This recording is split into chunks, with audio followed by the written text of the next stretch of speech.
Olá, me chamo Thiago, sou professor de Física e hoje aprenderemos aulas sobre colisões. Então os objetivos desta aula estão entre eles: definir o que é colisão, aprender os tipos de colisão, aprender o que é a conservação da quantidade de movimento e aplicar os conceitos de quantidade de movimento e impulso em colisões. Então a gente vai definir o que são colisões. Uma colisão é uma interação com duração limitada entre dois ou mais corpos. Exemplo, uma bola de bilhar, um acidente de carro e um meteoro e a Terra, como nas figuras que a gente viu no começo da aula. Numa colisão, há troca de quantidade de movimento e energia em consequência de sua interação. Veremos colisões envolvendo apenas dois corpos, que estarão livres de qualquer força externa. Ou seja, a força externa será menor que as forças envolvidas nas colisões e, portanto, desprezíveis. Então, a base de tudo aí seria estudar as colisões.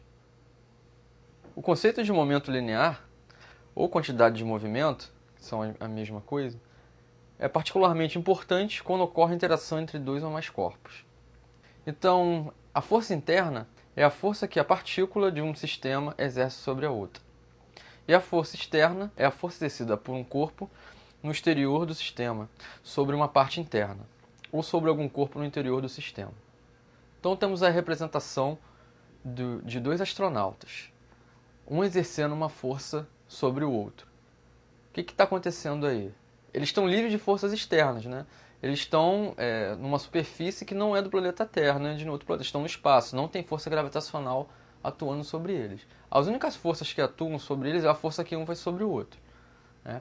Pela terceira lei de Newton, a força que o corpo 1 faz no segundo corpo é igual à força que o segundo corpo faz no primeiro corpo, sendo que tem mesma direção em sentidos opostos. Então, a força externa aí é nula, né? Existindo somente o que? A força interna, que um exerce sobre o outro e a resultante dessas forças sendo zero. Então, nesse caso, a gente pode dizer que não existe força externa. Em qualquer sistema isolado de ações externas, o impulso total sobre o sistema será sempre nulo, ou seja, no sistema não haverá variação da quantidade de movimento total, como naquela figura que a gente viu. Se a força força externa é zero, o que acontece? Somente há forças internas. Havendo somente forças internas, o impulso é nulo, porque na caso do astronauta, a força que um exerce sobre o outro, né, é a mesma força que o outro astronauta exerce sobre o primeiro. Isso significa que a resultante é zero. Sendo força zero, o impulso também é zero. Então a variação da quantidade de movimento também seria zero. Então a quantidade de movimento de um sistema isolado sempre se conserva, qualquer que seja a ação praticada pelos corpos do sistema. Então a gente tem aí que esse ΔQ é igual a zero, então a quantidade de movimento final é a quantidade de movimento inicial. Então a gente tem um esquema aí representando um impulso resultante sendo zero. O que acontece com ele? Se o impulso resultante sendo zero, então o somatório de forças que atuam sobre as partículas externas, o somatório de forças externas é zero, né?